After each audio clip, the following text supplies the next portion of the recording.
And I'm right on time. All right. Okie dokie.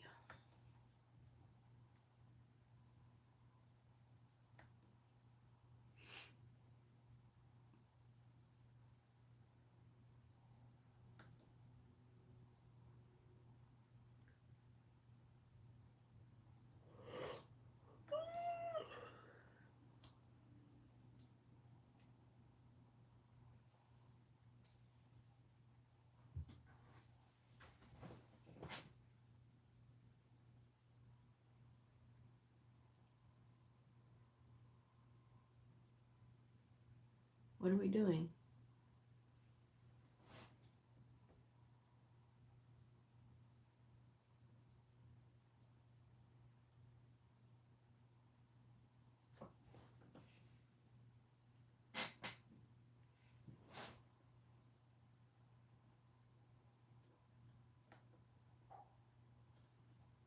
Okay, I don't know why it looks like that,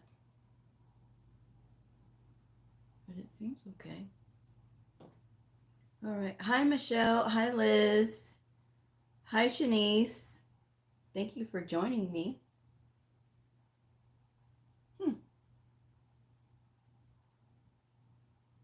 Y'all can see me okay, right? Hi, Stacy. Hi, Williams.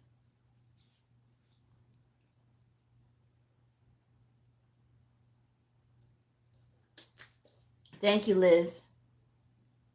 Hi, Project. Okay, so I don't know what's going on with my phone here. I don't know why it's doing that. But we're just going to go with it. Hi, Stylish. All right, thank you. All right. Hi, Janelle. All right. So we are doing a live today. Miko. Hi, Miko. Okay, so we're doing a live today to catch up and talk about a HEMA conference that's going to be happening this year in Salt Lake City. It's going to be at the end of the month in October. Of course, we are in October right now, but it's going to happen at the end of the month. I am going to be one of the breakout session speakers. I am very excited. So I'm going to be talking about that tonight, as well as checking in to see how y'all are doing with the 2024 Medical Coder Challenge, which is about reading the ICD-10-CM coding guidelines in their entirety 4 times in the month of October. Now, why 4 times in the month of October? Because this is our coding new year. Every October is when the new guidelines go into effect. So October 1, the 2025 ICD-10 CM official coding guidelines for coding and reporting went into effect. So in order to help people to get more acquainted with the guidelines, I always challenge people every year. I think this is the 3rd year that I've done this, is challenge people to read the coding guidelines in their entirety 4 times in the month. Now, some people may think, oh, it's just 4 times, that's no big deal. 4 times in its entirety is a lot. And some people are just like, I don't want to do that. That's too much. Well, then don't do it then. This advice is just to help you to become a better medical coder, a better health information professional, because we could all use a little bit of education because we don't know everything. And so reading something repetitiously is a really good way of doing that. If you are closed-minded and you only want to do exactly what you do and you don't want to look at any other things, that's where things can go wrong, because the body is interconnected. And just because you work in a particular specialty doesn't mean that's the only thing that you're going to be seeing. You know, it is possible to work in the cardiology section of the hospital and still have to deal with injury coding. It is possible, if you're working in neurology, to work with injury coding. Okay, so these things do happen. So you can't be so close-minded, and you can't be like, well, no, I don't want to do this. I did have somebody tell me, well, that's not how people learn. It doesn't matter to me how people learn. Everybody learns differently. I agree. However, this is one of those old school things, okay? This is not an app. This is actually you looking at the guidelines and reading them. And to me, there's nothing wrong with that, especially because it helps you to build your reading skill, which we all need, and to build your critical thinking because you're actually taking the time to look at a book or look at a piece of paper, or even if you're reading the guidelines online, either way.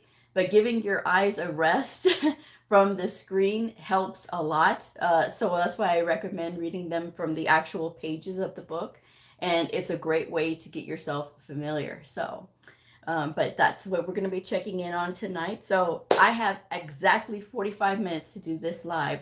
So whatever questions you want to ask, make sure that you put them in the chat box. However, there's a little caveat. My channel is 1,400 plus videos by now, I think. If not very close to 1,400. There's a lot of the basic questions answered, like where do I get started, which credential do I pick, and that kind of thing. How do I study? What do you recommend for studying? All through my videos. So when you're asking a question, make sure that you ask a unique question, something that doesn't sound like it's just a basic question on like, how do I get started? Because that's too broad of a question. All right. So, okay. Hi, Kathy. Hi, Janiqua. Hi, Letty. I'm doing great. Thank you so much. All right. So if you're brand new to my channel, welcome. I am Blue. I'm a medical coder. Okay, guys. So as I just mentioned, if you just joined us, every year in October, I always issue a challenge to medical coders, medical coding students, health information professionals to read the ICD-10 CM coding guidelines in their entirety 4 times in the month of October. That comes out to 1 time per week. You do not have to read them all in one sitting because it is a lot.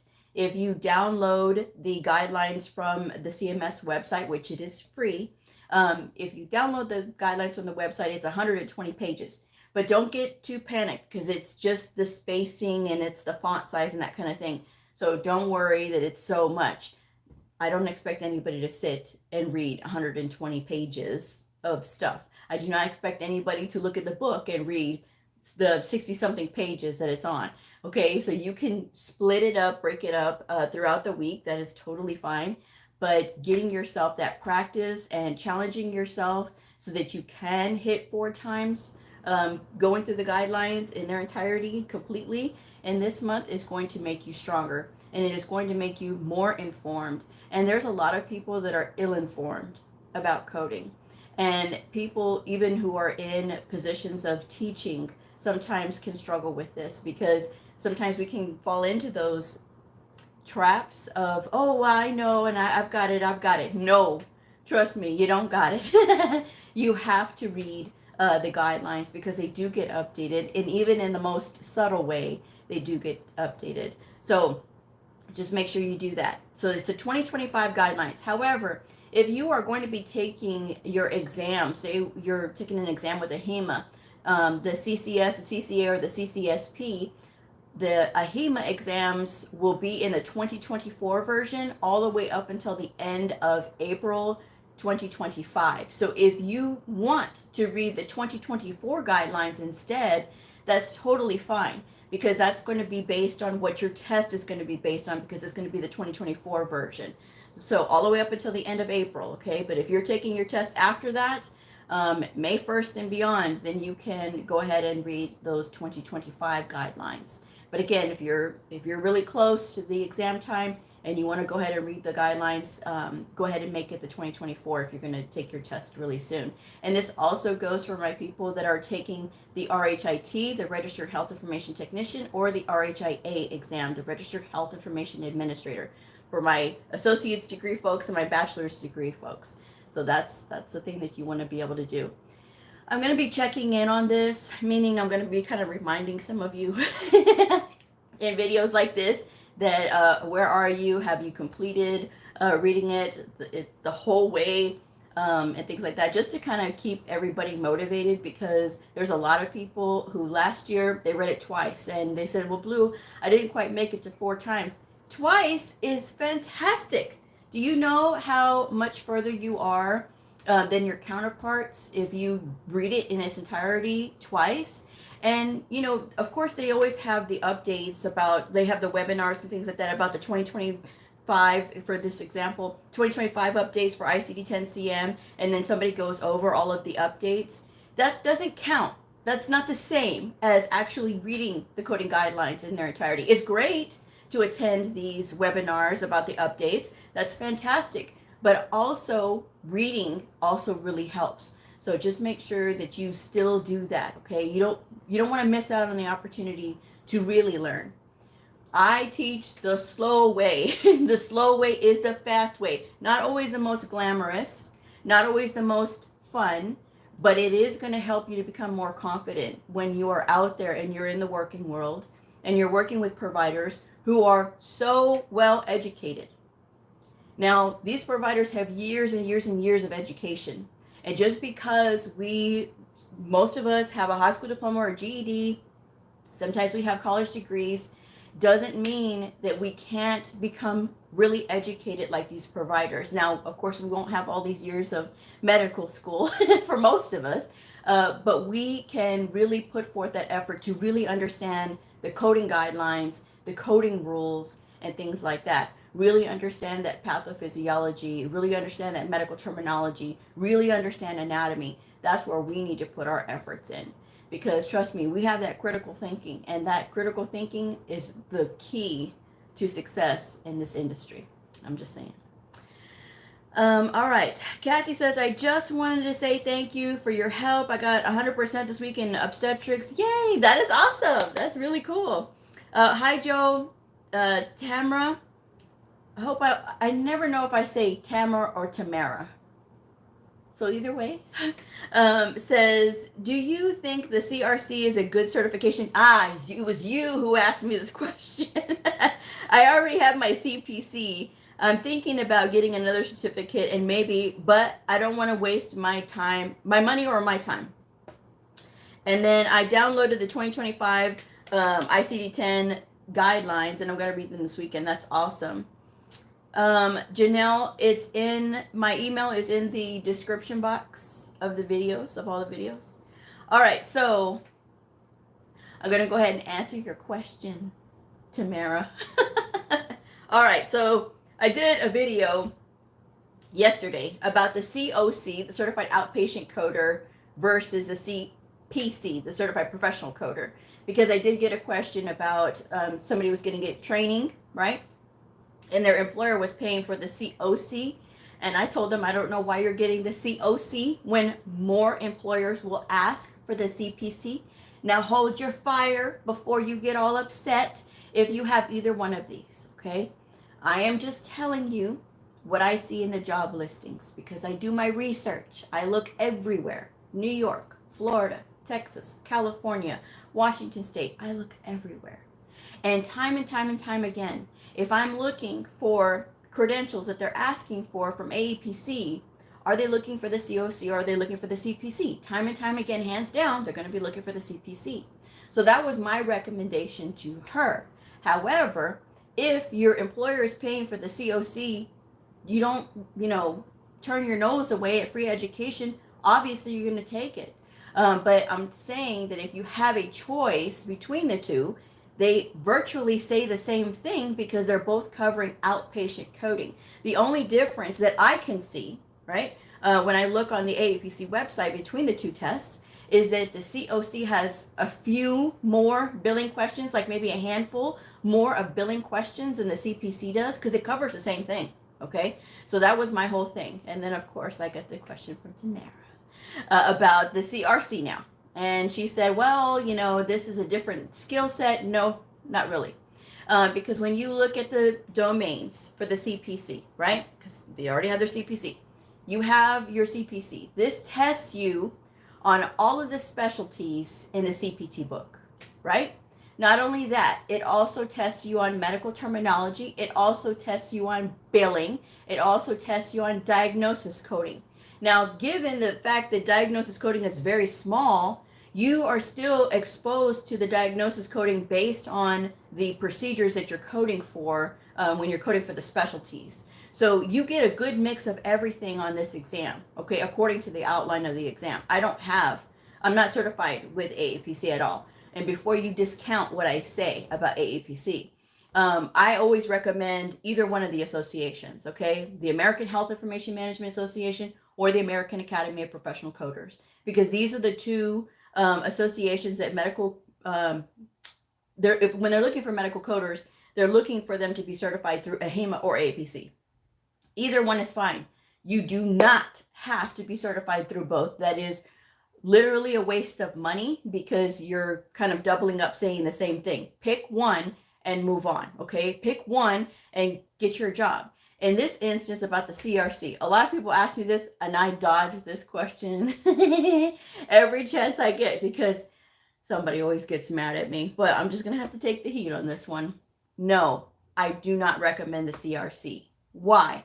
Because when I look at positions for, they're hiring for HCC coders, they're hiring risk adjustment coders, which is same thing, hierarchical condition category coding, risk adjustment, right? Whenever they're hiring for these, they will ask for the CCS, CCA, CCSP, or the CPC, the 4 main medical coding certifications. Sometimes they will say that the candidate must also have a CRC.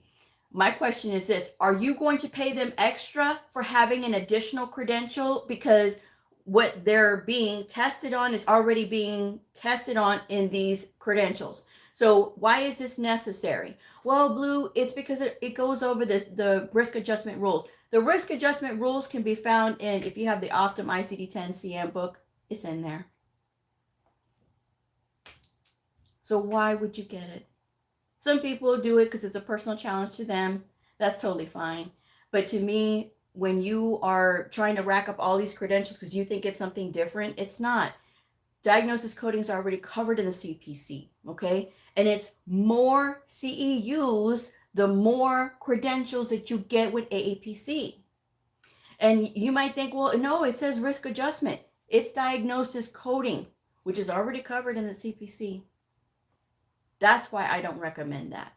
Now, I'm not opposed to, if you want to go through the CRC course, if you want to go through it, that by all means, because you want to get more educated about it, because that's the position that you're in and you want to do risk adjustment.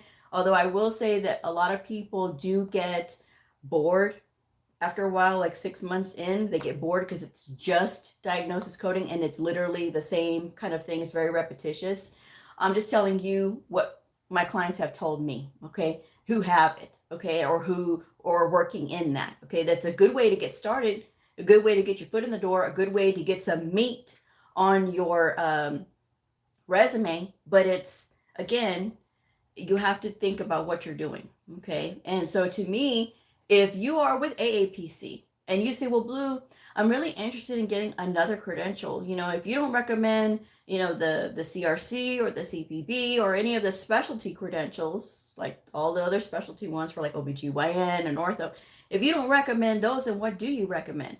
If you really want to get an additional credential for something different with AAPC, then go for the CIC, the Certified Inpatient Coder. But I will say this, when it comes to, if they're looking for inpatient coders, they are really looking for AHIMA credentials, the CCA or the CCS, okay? So both of these, the CCA is an entry-level certification. Now, no one can say anything bad about the CCA. That's a Certified Coding Associate. No one can tell me anything bad about the CCA because I had it for 13 years. I would still have it today if AHIMA would let me, but they don't. Once you get a credential, a medical coding certification that is in their eyes higher, because the CCA is considered entry level, right? When you first get in the industry. And this says that you are competent to code inpatient coding or outpatient coding. You can code for the facility, you can code for the physician, either one, either way you want to go, because you're certified as a CCA, right? But once you get like a CCS, which is the gold standard of medical coding credentials, because it is the mastery of inpatient coding and outpatient coding combined, right? It is a mastery level credential. Then you have to put that CCA to bed. It's what is called superseded. If you get the CCSP, which is a Certified Coding Specialist Physician based, that is all outpatient coding. There's nothing about inpatient, so there's no ICD-10 PCS questions in there. But if you get that and you have the CCA, it will also be superseded. That CCA will be superseded, and you can only carry the CCSP. Now, that's what happened to me. A couple years ago in 2021 is when I got my CCSP first. I have some things going on in the back, and it required me to change my credential, and I did not want to, but I did it. And so I did put the CCA to bed when I got my CCSP. Then a few months later, in November of that same year, I went ahead and got the CCS, only because I have the channel and I need to have this credential, because if I'm going to be educating all of you, it looks better if I have the mastery medical coding certification. Okay, even though my knowledge already was there, I just needed to have it on paper. Okay, so it looks better. And so since then I've carried the two. And if you say, well, Blue, that overlaps, the CCSP and this and the CCS sort of overlaps, because they both also talk about outpatient. That is true. But that's just the way that I've chosen to leave it. Could I drop the CCSP? Absolutely. But will I do it? No, not right now. So, but that's just what I have to say about that. But again, if you're really itching to get something else with AAPC, I would recommend going that way. However, it's going to be hit and miss on these employers if they're going to be looking for that, or if they're willing to accept the CIC. But if you want to get additional education just to get additional education, that's okay. You don't have to have your name with 1,000 letters in order to be deemed competent. That's the trap that a lot of new coders fall into, because sometimes their teacher will tell them, oh yeah, you have to get the CPC and you'll have a CPCA for the first 2 years, and you got to get the CPMA and you got to get the CPP and the CRC and all these things. And this one fella had 4 credentials and couldn't find a job yet, and was, panicking because they didn't know how to keep up with all these CEU demands, because they didn't know what to do with these credentials. And that's why I told him, I said, you only need one. Clearly he hadn't seen my show, because I always tell new coders to have one certification for the first 2 years. And then after that, if you want to have additional education does not have to come in the form of getting another credential. For myself, when it was 2014, right? 2014, which was a year before ICD-10 CM and ICD-10 PCS kicked off in 2015. We were doing a lot of preparation in 2014. Well, there was a HEMA was doing a class out in Vegas, so naturally I went. I think it was in 2014. It was either 2014 or 2015, one of the two, okay? Don't quote me, but it was out in Vegas. And so I went out there because I was learning more. I had to invest money to go out there. Nobody paid for me. I paid for myself. But I still had the CCA at the time. But spending that time out there to learn more about ICD-10 CM and ICD-10 PCS obviously helped me to be a better coder.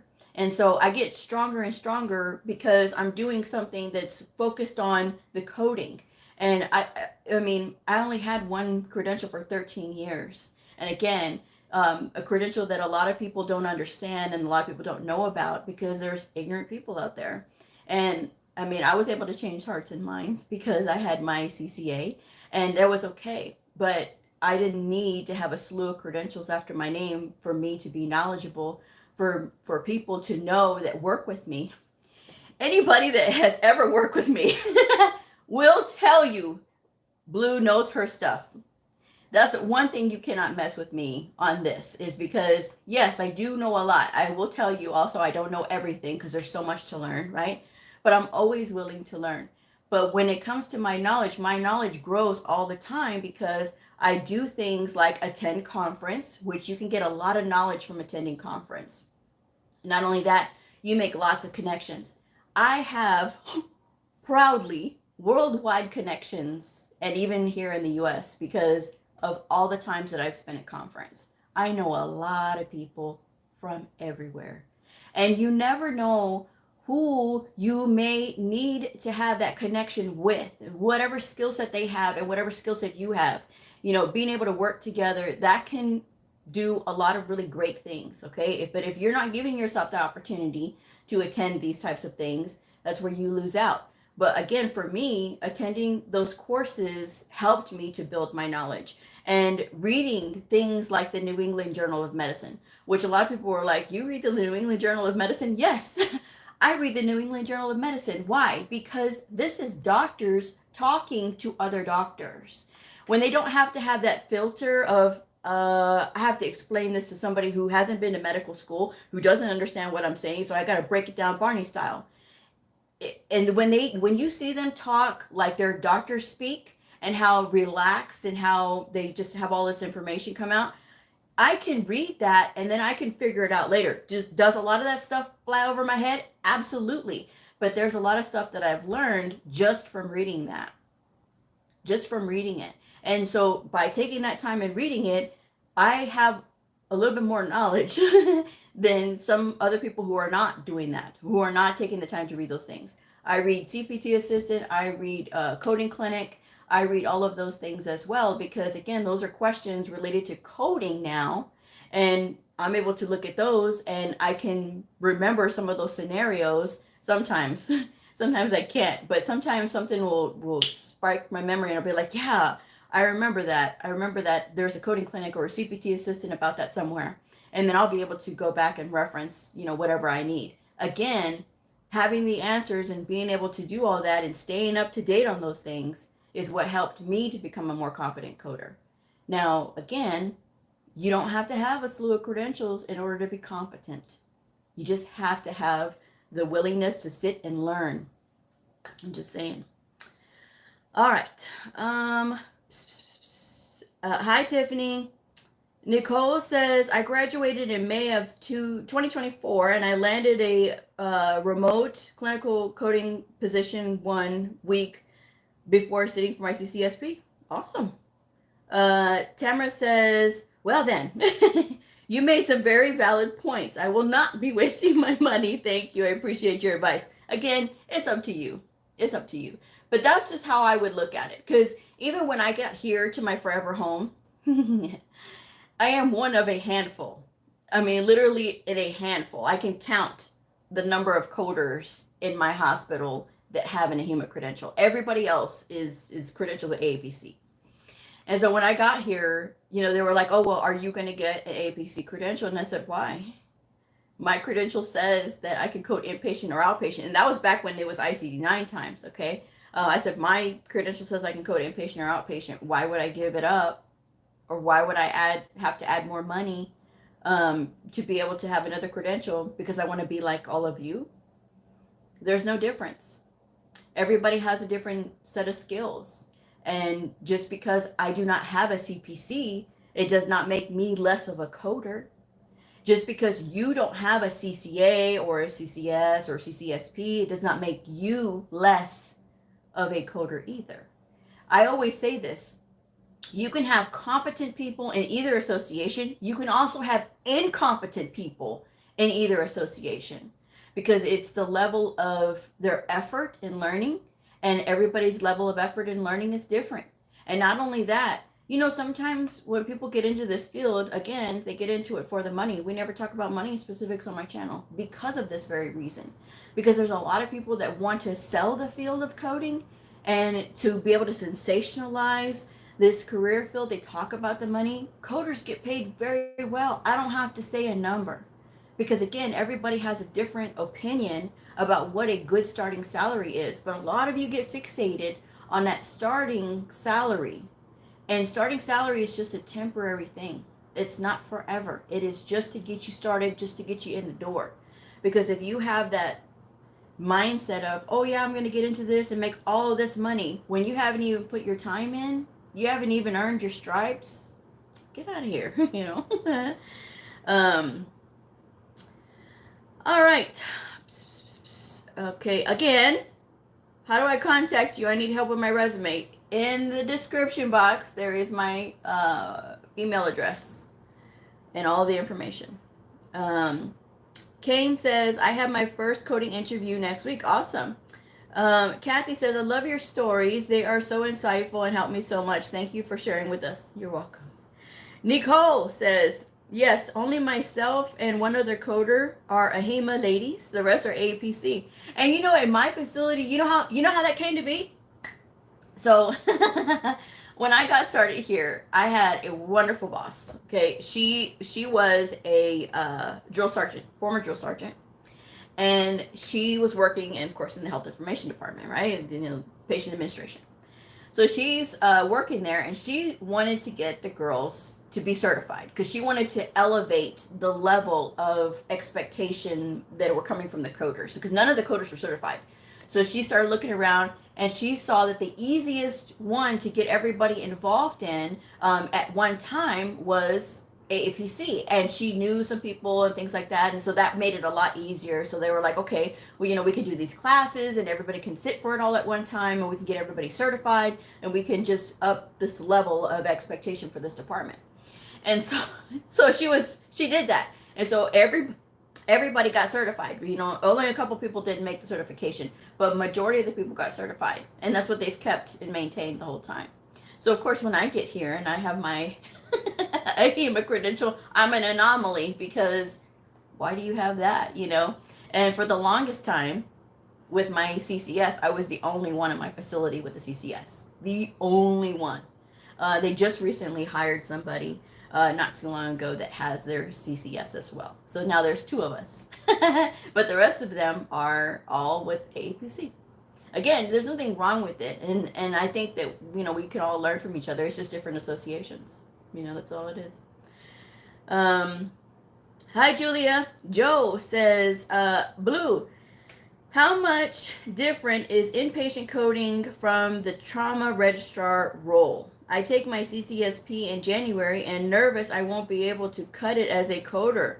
Should I stick to my registrar role? Why are you so scared? That's my question to you. Why are you scared?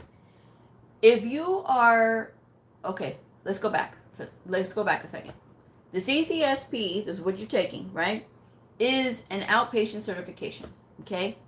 You are working as a trauma registrar right now. You have no business being scared to take the CCSP.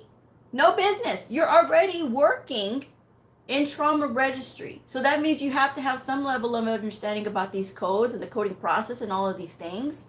And are you studying every week, sir? Are you studying 20 hours per week? And if you tell me, well, Blue, I work a 40-hour week job, doesn't matter. Doesn't matter. Doesn't matter. You can fit in 3.5 hours per day. I posted that template for the study template, right? The hours broken down. You can adjust the hours however you want to, but it goes 30 minutes in the morning, 30 minutes at lunchtime, 30 minutes in the afternoon, listening to something. So you could be in your car, or you could be doing whatever and listening to something. You could be listening to medical terminology videos. You could be listening to videos on HIPAA. I don't recommend a specific channel about HIPAA because they're all saying the same thing. So just pick one and go. You could be listening to that. Pathophysiology channels, whatever you want to for those 30 minutes. And then you got 1 hour and 1 hour, right? That you could be working in the workbook, right? You could be getting those 2 workbooks that I recommend, the ICD-10 PCS Coding Handbook with the Answers by Nellie Leon Chisholm. The link is in the description box of my other videos. It's not in this one because usually in my lives it's not. And the CPC Study Guide. And yes, the CPC Study Guide, that you're taking the CCSP, because the CPC Study Guide is fantastically written. I will always give that to APC. They did a fantastic job on that. And both of these books have the answers in them, and they have the explanations and the rationale. For the ICD-10 PCS portion of the ICD-10 CM and ICD-10 PCS Coding Handbook with the Answers, you can skip those PCS questions and still work through the scenarios, because they have emergency department scenarios in there as well, just only talking about the diagnosis coding. So you can get those and practice with those. There should be no reason that you're scared. None at all. If you are practicing, you practice at 1 hour, right? You practice for an hour, you take a break, 15 minutes, 10 minutes, whatever, and then you come back to it for another hour, and you keep on practicing as fast as you can go. You don't have to go fast right out of the gate, but if you're consistent and you start practicing, and then that's 17.5 hours in 5 days you do that. If you got time for TikTok, you got time for Instagram and Facebook and LinkedIn, all this other stuff. You got time for that. You got time for this. 30 minutes, 30 minutes, 30 minutes, 1 hour, 1 hour.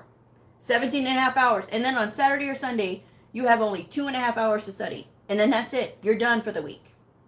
You can take a break. You can go and do whatever it is that you want to do. Hang out, do whatever. You can do all of those things. You don't have to be with these books 24/7. So that way you can give your body time to rest and relax. And then next week, you hit it again and you start doing it. 30 minutes, 30 minutes, 30 minutes, 1 hour, 1 hour. Listening to something. Listen to the guidelines. No, I'm not going to explain it again because I have it in the other videos about how to listen to the guidelines. Listen to the guidelines or read the coding guidelines. You should be taking part in my ICD-10 CM coding guidelines challenge. Read the 2024 guidelines because that's what your test is going to be based on. So read those coding guidelines so that way you can be familiar. You don't have to memorize them. You just have to be able to kind of have an idea of like, okay, yes, I know that this talks about sequencing about this, or this talks about sepsis about that. This talks about injuries about that. So then I know where to go so that you're not going to be completely lost. Your book should not be tabbed. That's another thing. Do not tab your books. If you have tabs on those books, you need to peel them off now. Because you need to be working with that book and getting familiar so much that you're going to know exactly where to go, exactly how to get there. Because if you have those tabs on that book, AHIMA doesn't allow personal tabs. Like if they came with a book, that's okay. The CPT professional edition, it comes with tabs. You can have them on there, but it's so annoying because they will get in your way the more you practice. I would recommend not having them on there. But you get that practice in, you do that for 20 hours a week, you do that consistently for the rest of the year, that's, was it 4, 8, 12? That's 12 weeks that you'll have. Even if you take 2 weeks off, that's still 10 weeks of study time. 10 weeks of 20 hours per week, that is 200 hours of study. And you can't tell me that you won't walk into that Pearson View Center all confident when you have all those 200 hours behind you. You'll be ready for that test then. You won't be scared. But it's when, if you overthink it and you sit there and you think, oh my gosh, I don't know if I can pass this. I don't know if I'm really scared. Okay, then what are you doing about it? Don't just talk about it, be about it. Do action. Listen to videos, watch videos. Watch the HIPAA channel on YouTube. Go through Quizlet. Quizlet is free, y'all. It is free. And yes, they have people who make these flashcard decks. And sometimes they're not, the answers are not correct. You have to look at them. But again, that's giving you practice. And so you could be doing that. You could be practicing. But instead of just sitting there being all worried for what? Worry steals so much joy. And it steals so much opportunity. If you're doing trauma registry, that's awesome. But you need to be able to level up your skill, and you want to be able to compete for positions that are going to require a credential. Okay, I'm just saying.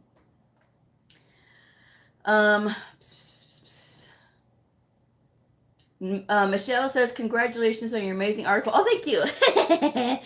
It came out, so I shared it. If you haven't caught the news, I was interviewed for the Journal of AHIMA. I was one of a few presenters that are presenting this year at the AHIMA conference in Salt Lake City. I was one of a few presenters that was selected to get interviewed to talk about their article. And I will be speaking about best practices for performing provider education. And I was interviewed by Ms. Gallegos. And so that interview came out, and it was in the summer I was interviewed, and it just came out. So I did share the link. It is on the community tab of my YouTube channel. It's also on my LinkedIn. It's also on my Instagram. So you could check it out there. Be sure to check it out. There's 2 other presenters that are in this article. It starts with me. And then it starts with 2 other presenters, and then me to close it out. But the other 2 presenters, they've got really good content they're going to be talking about. So something worthwhile to check out. And if not, you just want to check out the article because it has me in it. That's cool too. I'm excited. I'm so excited about it. Let's see. Letty says, don't forget to thumbs up. Thank you so much. Nicole says, I was pushed more by the school to prepare for the CCA through AHIMA. Inpatient coding just does not float my boat, so that's why I chose a CCSP. Maybe in a couple of years I'll get my CCS. That's okay too. All right. So Joe says, yes, ma'am, I am currently taking a MedCert course to help me prepare for the test. Would it be better to go for my CCS? Also, I do like inpatient side more. I mean, if you want to, you're the one who's scared of the CCSP. What do you think the CCS is going to do to you? CCS is a monster. I mean, not to discourage you from taking that test, but the CCS is nothing to sneeze at, okay? You have to be good, not just good, but excellent mastery level in order to do really well on this test, okay? Not trying to discourage you at all. And a lot of people fail the CCSP as well because, again, they don't take it seriously enough, or they're not really anticipating what all is going to ask, even though the domains are there. But with the CCS, you have to, again, switch mindsets. Not only are you coding ICD-10-CM, but you're also having to switch mindsets between CPT and ICD-10 PCS. Not everything is broken down like in little categories. No, it's all mixed in together. So you have to think, and you got to know which book that you're in, and you got to remember the rules for which one you're going to do. So again, either way, if you want to study, if you want to do this, either one of these, and if you're still trying to think about which one to go for, try doing the study for 20 hours per week. Study. Don't just rely on MedCerts, okay? Do not rely solely on the program that you're going through. You have to supplement your studies, period. If you are not supplementing your studies, you are leaving it to chance that you're either going to barely pass, or maybe you might really pass. But for the most part with these programs, you have to supplement, okay? That's what I will tell you, is to supplement. Study both of these right now. Study the ICD-10-CM, study the ICD-10 PCS, and study the CPT. And then once you get to January and you decide, well, I don't know if I'm really that confident in inpatient. I don't know, then you can say, okay, yay or nay, either one. It's up to you, because I don't know you. I don't know your study habits. I don't know your skill assessment. I don't know any of that. So that doesn't make me the best person to tell you which one to go for, right? Only you can know that. I can only tell you to try to study both and see how you feel in January, okay? But trust me, you study those 200 hours I'm telling you, you're gonna walk in there like a confident cat. I'm telling you now. All right, Nicole, I love the CCSP exam prep book, worth the money. Crystal, hi Crystal. Nicole says, I was scared too, but don't be. Practice as much as you can. You can do it. Nicole, let me tell you, nothing feels better than those credentials after your name. Julia, do you still remember the score of your CCS exam? I do, but I am not going to share it. Because I don't like that. I don't like people to like compare or say this or say that. It was a very good score. That's all I'm going to say. So, any other questions? Because I got 2 minutes.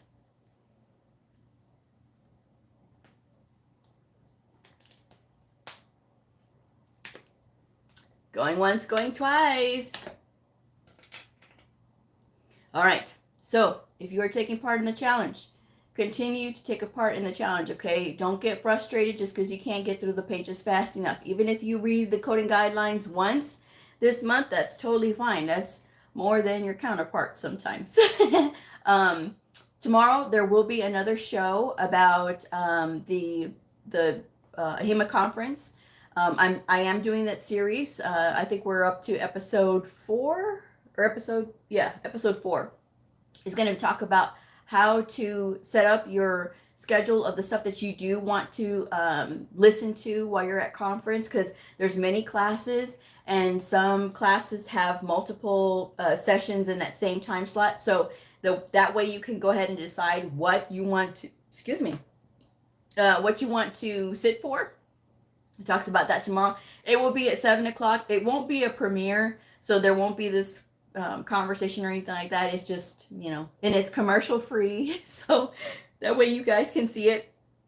But it's just another way for me to promote the conference. I'm very excited, and I am happy to promote this conference. But yes, if you're a first time conference goer, or maybe you have been to conference but you want to see some of the ideas that I have to share, then tune in tomorrow at 7 o'clock Central Standard Time. That is 5 p.m. if you're on the West Coast. That is 8 p.m. if you are on the East Coast. Okay.